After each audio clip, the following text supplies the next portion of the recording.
آپ کی وہ حاجت بنی رہتی ہے، ابھی میں واش روم سے ہو کر آیا ہوں لیکن ابھی ایک حاجت بنی ہوئی ہے کہ نہیں میرا ابھی پیٹ خالی نہیں ہوا، مجھے جانا چاہیے دوبارہ، یہ قبض ہے۔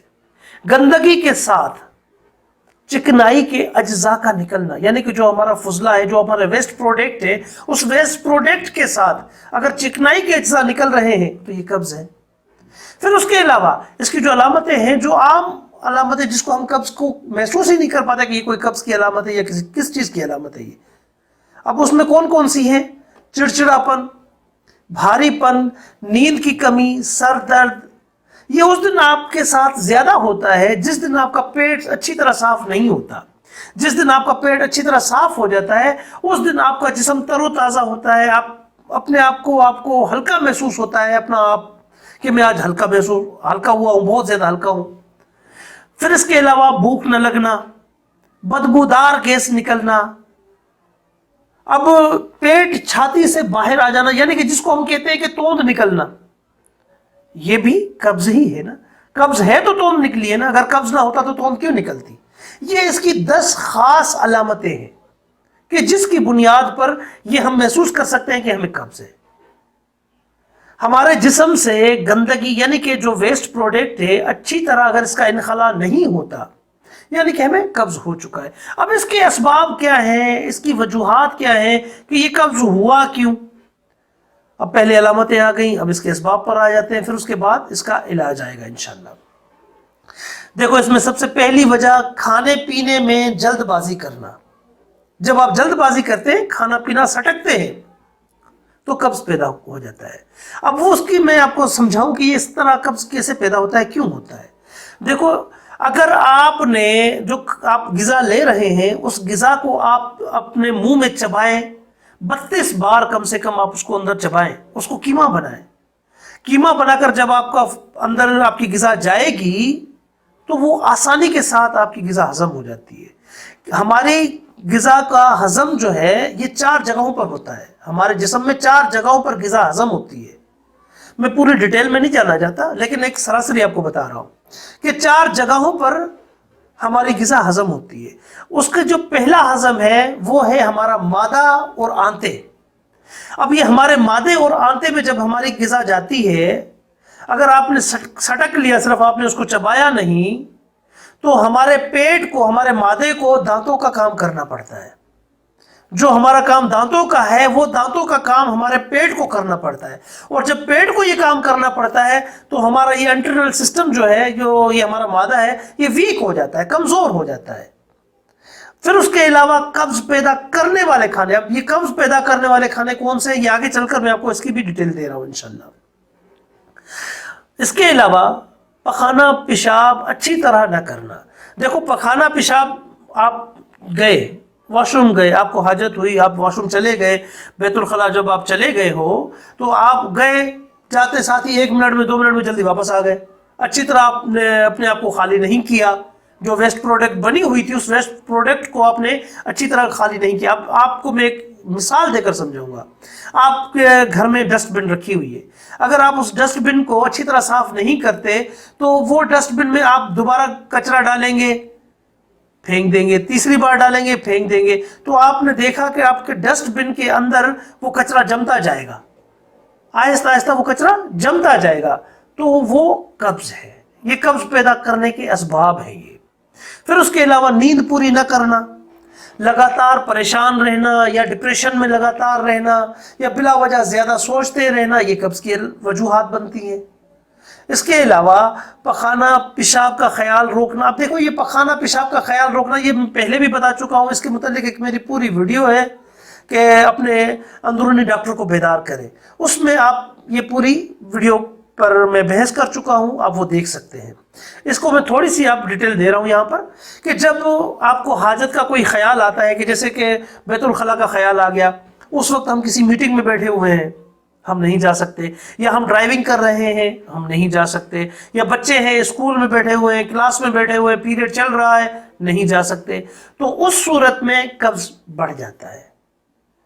اس کے علاوہ کھانے کے بعد پانی پینا، یہ جو کھانے کے بعد پانی پینا ہے یہ سب سے بڑی بیماری ہے، سب سے بڑی بیماری ہے. اور دوسری بات یہ کہ ہم بحیثیت مسلمان الحمدللہ ہماری سنت میں بھی ہے، میرے نبی کریم صلی اللہ علیہ وسلم کا بھی فرمان عالی شان ہے کہ کھانے کے بعد پانی نہ پیئے.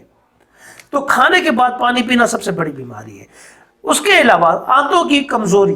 اب یہ آنتیں کمزور کیوں ہوتی ہیں یہاں پر بھی سمجھنے کی ضرورت ہے.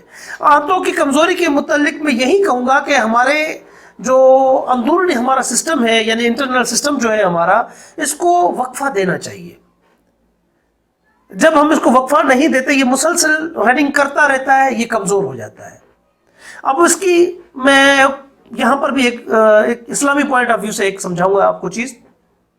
دیکھیں ہم مسلمان ہیں، اللہ رب العزت نے ہمارے اوپر کتنے لاتعداد احسانات کیے ہیں. میرے نبی کریم صلی اللہ علیہ وسلم کے ہمارے اوپر احسانات ہیں کہ روزے جو ہے جس کو ہم بہت بڑا بھاری سمجھتے ہیں اپنے اوپر، لیکن یہ روزے رکھنا دراصل ہمیں بیماریوں سے بچانا ہے.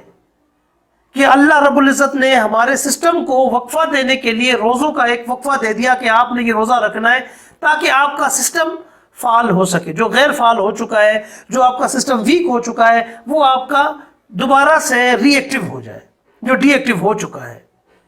تو یہ سب سے بڑا احسان ہے ہمارے اوپر. اس کے علاوہ ادویات کی زیادتی، اگر ہم روزہ نہیں رکھتے تو اس صورت میں پھر ہمارے ساتھ یہ مسئلہ بھی ہو سکتا ہے.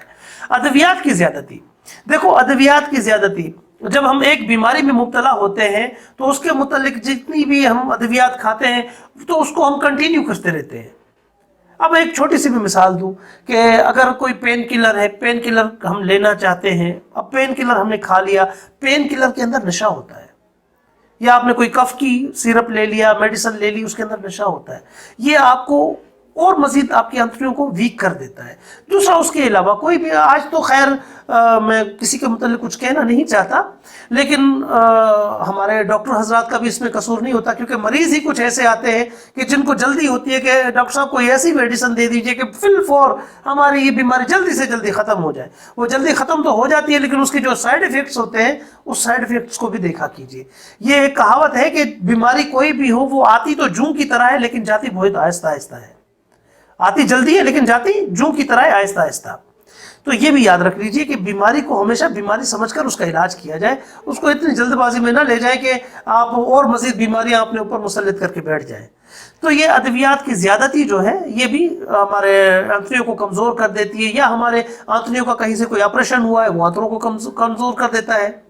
پھر اس کے علاوہ آپ کی آنتیں جتنی مضبوط ہوں گی، جتنی آپ کی آنتیں مضبوط ہوں گی، اتنا ہی جلدی یہ ہمارے فضلہ کو یعنی ویسٹ پروڈکٹ کو، گندگی کو باہر نکالنے میں آسانی ہوتی ہے.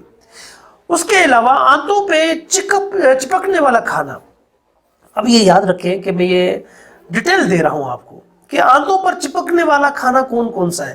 جب ہم کوئی بھی ایسی بات کرتے ہیں نا تو آگے سے ہمیں سوال ہوتا ہے کہ ڈاکٹر صاحب ہمیں یہ بتا دیجئے کہ وہ آخر کون کون سے ایسے کھانے ہیں کہ جس کو ہم ایوائڈ کریں، کہ جس سے ہم بچ سکیں. تو اس لیے میں آج ایک یوں سمجھ لو کہ ایک جامعہ اس کے متعلق جامعہ ایک بیان دے رہا ہوں کہ تاکہ آپ سمجھ سکیں اس کو. آنتوں میں چپکنے والے کھانا یہ کون کون سا ہے؟ آنتوں میں چپکنے والا کھانا: باریک آٹا، میدے سے بنی ہوئی اشیاء، ڈبل روٹی، ٹوسٹ، بسکٹ، مٹھائیاں وغیرہ، یہ ساری وہ چیزیں ہیں کہ جو آنتوں میں چپک جاتی ہیں.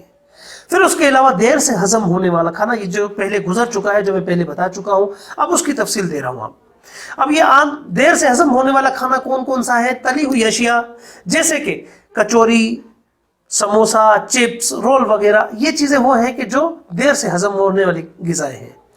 اس کے علاوہ گوشت، مچھلی، انڈے، ان کا زیادہ استعمال کرنا. اب یہ جب آپ زیادتی اس کی کریں گے تو بیمار ہو جائیں گے، کیونکہ دیکھیں ہمارے جسم کو جتنی ضرورت ہو اسی کے مطابق اگر ہم اس جسم کو دیں گے تو ہم ٹھیک ہے، صحت مند رہیں گے. اگر اس سے زیادہ بڑھ کر دیں گے تو ہم بیمار ہو جائیں گے.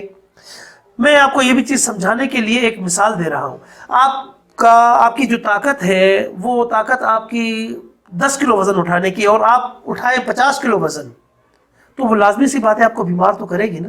پھر اس کے علاوہ چکنائی، یعنی کہ ملک یا ڈیری پروڈکٹس. یہ ڈیری پروڈکٹس کون کون سے؟ جیسے کہ برفی، ماوا، ربڑی، چاکلیٹ، آئس کریم، رس گلے وغیرہ، ان کا زیادہ استعمال کرنا. آپ کھائیں، منع نہیں ہے کہ نہ کھائیں، لیکن ایک لمٹ میں. اس کے علاوہ نشیلی اشیاء، جیسے کہ چائے، کافی، تمباکو، بیڑی، گٹکا، سگریٹ، شراب نوشی کی زیادتی. اب یہ ایسی چیزیں ہیں کہ یہ بھی قبض کو بڑھا دیتی ہیں. دوسرا اس کے علاوہ جلن پیدا کرنے والے کھانے. اب یہ جلن پیدا کرنے والے کھانے کون کون سے ہیں؟ اب ان جلن پیدا کرنے والے کھانوں میں نمک، چینی، لال مرچ، گرم مسالہ، اچار وغیرہ کا زیادہ استعمال کرنا. کھانے کو نہ پکانے والی غذائیں، جو پہلے بھی میں بتا چکا ہوں کہ کھانے کو نہ پکانے والی غذائیں بیماری پیدا کرتی ہیں. وہ کون کون سی ہیں؟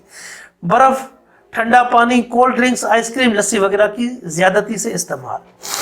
اب یہ کیا ہے، کیسے کام کرتی ہیں، یہ بھی تھوڑا سمجھنے کی ضرورت ہے. دیکھیں، جب ہم کوئی غذا کھاتے ہیں تو ہمارا نظام ہضم ورکنگ کرنا شروع کر دیتا ہے. اس وقت اگر آپ پیٹ پر ہاتھ لگائیں گے آپ کو پیٹ گرم محسوس ہوگا. اگر اس دوران آپ نے اس کے اندر لسی ڈال دی، ٹھنڈا پانی ڈال دیا، کولڈ ڈرنکس ڈال دی، آئس کریم ڈال دی، تو وہ آپ کے نظام ہضم کو سست کر دیتا ہے، کمزور کر دیتا ہے. اس بنا پر وہ آپ کا کھانا پچتا نہیں ہے، وہ آپ کا کھانا تیرتا رہتا ہے اور وہ کھانا پھر سڑتا ہے، اس سے گیس بنتی ہے. اور یہی سب سے بڑی وجوہات ہوتی ہیں بیماری کی. یا پھر ضرورت سے زیادہ کھانا کھانا. اب اتنی ضرورت نہیں ہوتی، جتنا ہم کھانا زیادہ کھا لیتے ہیں تو اس سے بیماری بڑھتی ہے. ہمیشہ یہ ایک اصول ہے، جب تک آپ کو زیادہ بھوک نہ لگے اس وقت تک کھانا نہ کھاؤ. دوسرا اس کے علاوہ الکلائن کھانے کے بجائے تیزابی کھانے کھانا. اب یہاں پر یہ بہت سے ایسے سوال آتے ہیں کہ جی ہمیں یہ بتایا جائے کہ الکلائن کھانے کون سے ہیں، تیزابی کھانے کون سے ہیں، تاکہ ہم ایوائڈ کر سکیں. الکلائن کھانوں میں سے یعنی کہ جیسے کہ الکلائن کھانے جو ہے اس میں تازہ پھل، کچی کھانے والی سبزیاں، کیونکہ ان کے اندر جو ہے یہ زندہ وٹامنز ہوتے ہیں، انرل انزائم اور رفع زیادہ ہوتے ہیں، اور یہ قبض کو دور کرتے ہیں، یعنی یہ جھاڑو کا کام کرتے ہیں. اس کا کم استعمال کرنے میں آپ کے اندر قبض پیدا ہوتا ہے. پھر اس کے علاوہ گیس پیدا کرنے والی غذائیں. اب گیس پیدا کرنے والی غذائیں کون کون سی ہیں؟ ہر قسم کی دالیں، دال کوئی بھی ہو گیس پیدا کرے گی. بیسن یا پھر میدے کا زیادہ استعمال کرنا یہ گیس پیدا کر دیتا ہے. یہ جتنی بھی غذائیں ہضم نہیں ہوتی اور یہ فوراً گیس پیدا کر دیتی ہیں اور اندر یہ چپک جاتی ہیں، ہماری بڑی آنت سے، چھوٹی آنت سے یہ چپک جاتی ہیں. چپکنے سے کیا ہوتا ہے کہ سڑان پیدا کرتی ہیں، یہ پھر یہ گیس پیدا کرتی ہیں. یہ جتنی بھی غذائیں ہیں اگر ہم اپنی غذا کو درست کر لیتے ہیں نا تو یہ یاد رکھ لو کہ ہم کب سے خود کو بچا سکتے ہیں. غذا کو درست کر لو، کب سے خود بچ جاؤ گے آپ. اس کے علاوہ بار بار کھانا کھانا. آپ کو بھوک نہیں ہے، آپ بار بار کھانا کھاتے جا رہے ہیں، کوئی بھی چیز دیکھ لی بار بار کھانا کھانا شروع کر دیا، نہ بھوک کے، بنا بھوک کے وہ ہم کھانا کھاتے رہتے ہیں. پھر بغیر چبائے جلدی جلدی کھانا کھانا، جیسے کہ میں پہلے بھی بتا چکا ہوں کہ بغیر چبائے اگر آپ جلدی جلدی کھانا کھائیں گے تو وہ آپ کے انٹرنل سسٹم کو اس کا کیا نقصان ہو سکتا ہے. کہ یہی وجہ ہے کہ جو ہماری بیماریوں کو جو ہے پیدا کر دیتا ہے، ہمارے نظام ہضم کو درہم برہم کر دیتا ہے. اسی لیے میں بار بار کہہ رہا ہوں کہ بھائی آپ علاج سے بہتر احتیاط ہے، احتیاط کریں، آپ کو علاج کروانے کی ضرورت نہیں پڑے گی. اب اس کا علاج کیا ہے؟ دیکھو، اللہ نے ہر بیماری کو ختم کرنے کے لیے پہلے ہی علاج پیدا کر دیا ہے. ایسا نہیں ہے کہ علاج نہیں ہے، علاج پہلے ہی موجود ہے، لیکن کرنے کی زحمت کون کرے. اور دوسری بات یہ ہے کہ اتنی محنت کون کرے. ڈاکٹر بیٹھے ہوئے ہیں نا، وہ کس لیے ہے؟ اسی لیے تو ہے ڈاکٹر کہ ان کے پاس بھاگو، پیسہ خرچ کرو، وقت جو ہے اپنا ضائع کرو، پریشان الگ، دوسروں خود بھی پریشان، گھر والوں کو بھی پریشان کرو. تو اسی میں آج کل ہم خوش ہوتے ہیں. اب اس کا علاج کیا ہے؟ علاج آملہ کا رس. آملہ استعمال کرنے سے ایک تو پیٹ اچھی طرح صاف ہو جاتی ہے، اور دوسرا اس کے علاوہ بلغم وغیرہ اگر ہو تو وہ بھی نکل جاتی ہے. بیل گری یا بیل پھل کا رس. بیل پھل کا رس پینے سے پیٹ اچھی طرح صاف ہو جاتا ہے، اور اس سے کیا ہوتا ہے کہ اگر گندگی کوئی جمی ہوئی ہوتی ہے تو وہ بھی اس کو اکھیڑ دیتا ہے. بیل گری کا رس. کریلے کا رس یہ اتنا بہترین ہے کہ یہ آدھے گھنٹے کے اندر اندر آپ کا پیٹ صاف کر دیتا ہے. آپ چھوٹے چھوٹے ایک کریلا لیں، اس کا چھوٹے چھوٹے ٹکڑے کر کے آدھا گلاس پانی میں گرینڈ کر کے اور اس کا رس پلائیں اور وہ پی لیں، آدھے گھنٹے کے اندر اندر آپ کا پیٹ صاف.